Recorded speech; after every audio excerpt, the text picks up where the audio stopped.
welcome to Crimes Through Time, a weekly snapshot of crime history. In the summer of 1863, Elizabeth Goodwin and George Townley were engaged to be married, a satisfactory union of two middle-class wealthy families. But it was not a smooth relationship, and in August, Elizabeth ended their association. George called at her house uninvited in an attempt to change her mind, and when she wouldn't, he killed her. Let's explore the Wigwell Grange murder and the role insanity played in how George's life ended. Elizabeth Betsy Goodwin was 22 in 1863, described as a tall and attractive young lady. She lived with her grandfather, 83-year-old Francis Green Goodwin, at the family home of Wigwell Grange in the Derbyshire village of Wirksworth.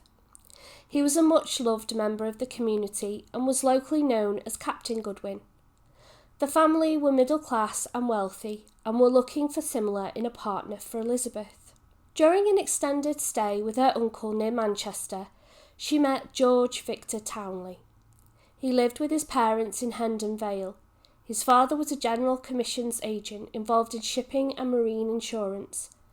They enjoyed several meetings and decided to get engaged. On paper, it was a perfect match. But it was not an easy relationship, mainly maintained through letter writing.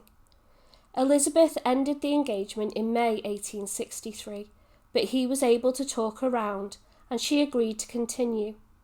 But this was short-lived and she wrote to him on the 14th of August, finishing things for good. Elizabeth had met a reverend, and it was decided by her and her family that he would be a better fit. George lived on his father's money. He had no job and therefore no prospects. The clergyman would provide a better life for Elizabeth. George wrote and requested a meeting with Elizabeth. He wrote many letters expressing his desire to see her one last time. She responded to each letter, declining his offer to meet. Her last letter was penned on the 19th of August. My dearest George, I write this in the greatest haste to tell you not to come in any account. I leave here today and can't tell you when I shall or can be back again. I do not wish to see you if it can be avoided, and indeed there will be no good chance now, so we had better end this state of things at once and say goodbye, without seeing each other. I feel sure I could not stand the meeting. If you write once more within the next 3 days, I can get it, but not later than that time, without it being seen, for my letters are strictly watched and even opened. George would disregard Elizabeth's wishes, and at 5:30 p.m. on the 21st of August he arrived at her home. She consented to seeing him in the drawing room, before taking a walk to the garden seat. A short while later, Elizabeth returned to the home alone, and took tea with her grandfather, and read to him from the newspaper. At about 6:45, she returned to the garden seat where George was still waiting. They took a walk around the gardens of Wigwell Grange and then down the lane towards Turnpike Road. It was here that George attacked Elizabeth. He stabbed her 3 times to the right side of the neck, 1 below and behind the right ear, 1 in front of this wound, and a 3rd that would eventually be fatal. That wound severed the vertebra, carotid artery and the jugular vein. He used a large penknife to carry out the crime. But Elizabeth fought to survive. Labourer Reuben Conway found her guiding herself along the wall, blood all over her face and her clothes were saturated. She told him a man was trying to murder her. Reuben picked up Elizabeth to carry her for help. They didn't get far until they met George. He freely admitted he was the person responsible. Reuben implored him to help get her home, which he did. Along the way, George could be heard commenting to her, quote, "Poor Betsy," and "You should not have proved false to me." They realised they were making too slow a progress, so they laid her down and George applied pressure to her wounds while Reuben ran for help. When he returned, she was still alive and they picked her up again and continued towards her home. But she wouldn't make it. George noted that she was gone and gently kissed her. The men continued until they reached Wigwell Grange. Captain Goodwin and the housekeeper met the men at the door.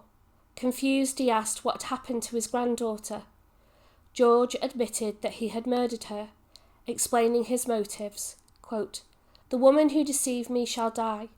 I told her I would kill her. She knows my temper." It was 8:40 p.m. on the 21st of August 1863 when Elizabeth's body was carried into her home and laid on the kitchen floor. George and Captain Goodwin entered the drawing room. George produced 2 packets of love letters written by Elizabeth and offered them to the captain.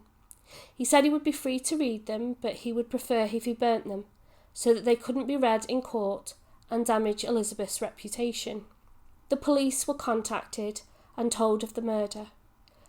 The men then did the most ridiculously British thing and sat down together and had tea, awaiting the officer's arrival.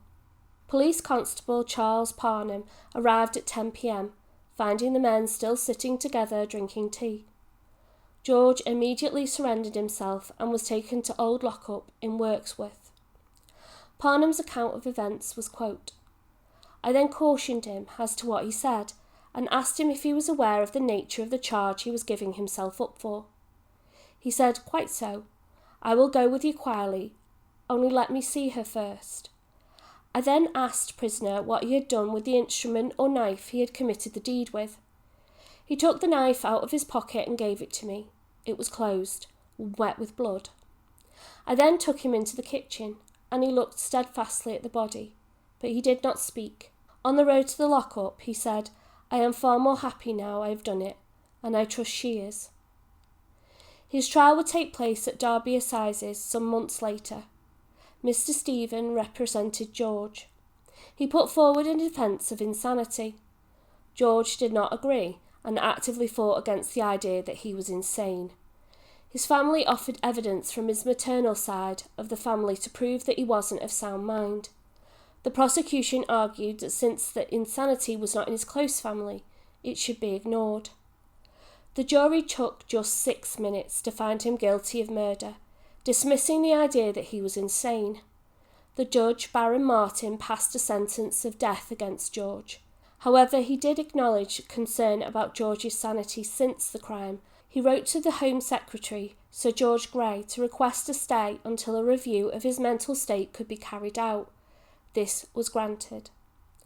The family of George and his solicitor took advantage of a sloppy law, further provision of the confinement and maintenance of insane people. If they could get 2 justices of the peace, magistrates, and 2 doctors to all certify the prisoner as insane, the Home Secretary must remove the prisoner to an insane asylum. However, this review failed on a technical error regarding where the magistrates were to come from. There was a second review by the Lunacy Commissioners. The report stated, quote, "Being of opinion, therefore, that the prisoner continues to be in the same mental state as when he committed the murder and underwent his trial, we think that applying the law as laid down by Mr. Baron Martin in this case, the prisoner George Victor Townley was justly convicted. But questions remain about his sanity after the crime, and ultimately his sentence was commuted to penal servitude for life, and he was transferred to Pentonville Prison." This was met with public outrage. It was widely believed that George's privilege and wealth, not insanity, had saved his life.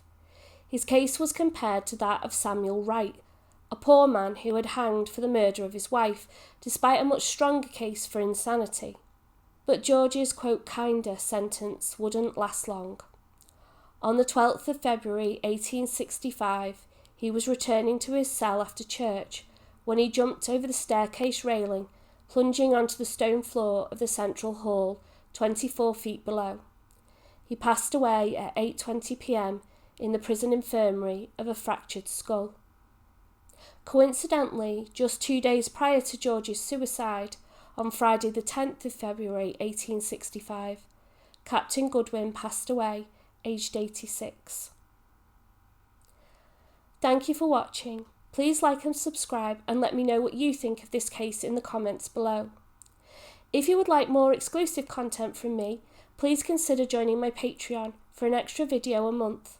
October's video is Peter Dinsdale, Pyromaniac, 1979, and is available to watch now. The link is in the description, and I look forward to welcoming you in the next one.